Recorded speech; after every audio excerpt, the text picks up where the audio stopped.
இன்றைய திருப்பலி வாசகங்கள். பொதுக்காலம் 18ஆம் வாரம் ஞாயிறு. முதல் வாசகம். விரைந்து வந்து உண்ணுங்கள். இறைவாக்கினர் எசாயா நூலிலிருந்து வாசகம். அதிகாரம் 55. இறைவார்த்தைகள் 1 முதல் 3 முடிய. இறைவன் கூறுவதாவது: தாகமாயிருப்பவர்களே, நீங்கள் அனைவரும் நீர்நிலைகளுக்கு வாருங்கள். கையில் பணமில்லாதவர்களே, நீங்களும் வாருங்கள். தானியத்தை வாங்கி உண்ணுங்கள். வாருங்கள், காசு பணமின்றி திராட்சை ரசமும் பாலும் வாங்குங்கள்.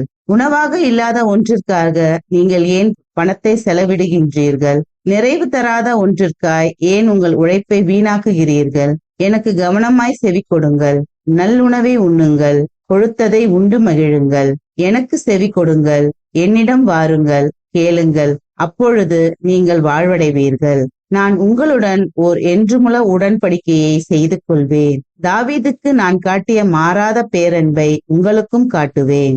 ஆண்டவரின் அருள்வாக்கு. இறைவனுக்கு நன்றி. பதிலுரை பாடல். திருப்பாடல் 145. இறைவார்த்தைகள் 8, 9, 15, 16, 17, 18. பல்லவி.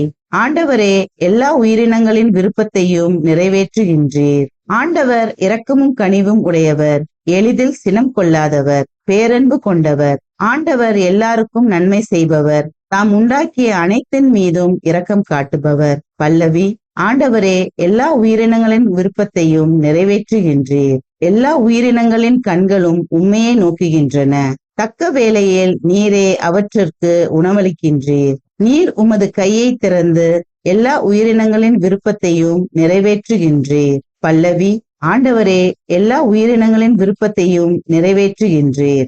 ஆண்டவர் தாம் செய்யும் அனைத்திலும் நீதி உடையவர். அவர் தம் செயல்கள் யாவும் இரக்கச் செயல்களே. தம்மை நோக்கி மன்றாடும் யாவருக்கும் உண்மையாய் தம்மை நோக்கி மன்றாடும் யாவருக்கும் ஆண்டவர் அண்மையில் இருக்கிறார். பல்லவி. ஆண்டவரே, எல்லா உயிரினங்களின் விருப்பத்தையும் நிறைவேற்றுகின்றீர். இரண்டாம் வாசகம். எந்த படைப்பு பொருளும் கிறிஸ்துவின் அன்பிலிருந்து நம்மை பிரிக்க முடியாது. திருத்துதர் பவுல் ரோமேற்கு எழுதிய திருமுகத்திலிருந்து வாசகம். அதிகாரம் 8, இறைவசனங்கள் 35 மற்றும் 37 முதல் 39 முடிய. சகோதர சகோதரிகளே, கிறிஸ்துவின் அன்பிலிருந்து நம்மை பிரிக்க கூடியது எது? வேதனையா, நெருக்கடியா, இன்னலா, பட்டினியா, ஆடையின்மையா, இடரா, சாவா? எதுதான் நம்மை பிரிக்க முடியும்?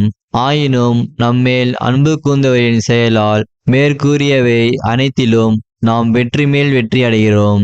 ஏனெனில் சாவோ வாழ்வோ, வானதூதரோ, ஆட்சியாளரோ, நிகழ்வனவோ, வருவனவோ, வலிமை மிக்கவையோ, உன்னகத்தில் உள்ளவையோ, ஆழத்தில் உள்ளவையோ, வேறெந்த படைப்போ நம் ஆண்டவர் கிறிஸ்து இயேசுவின் வழியாய் அருளப்பட்ட கடவுளின் அன்பிலிருந்து நம்மை பிரிக்கவே முடியாது என்பது என் உறுதியான நம்பிக்கை. ஆண்டவரின் அருள்வாக்கு. இறைவனுக்கு நன்றி. நற்செய்திக்கு முன் வாழ்த்தொலி. அல்லேலுயா, அல்லேலுயா. மனிதர் அப்பத்தினால் மட்டுமல்ல, மாறாக கடவுளின் வாய் சொல் ஒவ்வொன்றாலும் வாழ்வர். அல்லேலுயா, அல்லேலுயா. நற்செய்தி வாசகம். அனைவரும் வயிறார உண்டனர். மத்தேயு எழுதிய தூய நற்செய்தியிலிருந்து வாசகம். அதிகாரம் 14. இறை வார்த்தைகள் 13 முதல் 21 முடிய. அக்காலத்தில் இயேசு புறப்பட்டு படகில் ஏறி பாலை நிலத்தில் உள்ள தனிமையான ஓர் இடத்திற்கு சென்றார். இதை கேள்விப்பட்ட திரளான மக்கள் ஊர்கள் இருந்து கால்நடையாக அவரை பின்தொடர்ந்தனர். இயேசு அங்கு சென்றபோது பெருந்திரளான மக்களை கண்டு அவர்கள் மீது பரிவு கொண்டார். அவர்களிடையே உடல் நலமற்றிருந்தோரை குணமாக்கினார். மாலையான போது சீடர் அவரிடம் வந்து, இவ்விடம் பாலை நிலம் ஆயிற்றே, நேரமும் ஆகிவிட்டது. ஊர்களுக்கு சென்று தங்களுக்கு தேவையான உணவு வாங்கி கொள்ள மக்கள் கூட்டத்தை அனுப்பிவிடும் என்றனர்.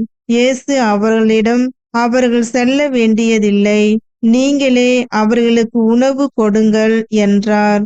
ஆனால் அவர்கள் அவரை பார்த்து, எங்களிடம் இங்கே 5 அப்பங்களும் 2 மீன்களும் தவிர வேறு எதுவும் இல்லை என்றார்கள். அவர், அவற்றை என்னிடம் இங்கே கொண்டு வாருங்கள் என்றார். மக்களை புல் தரையில் அமருமாறு ஆணையிட்டார்.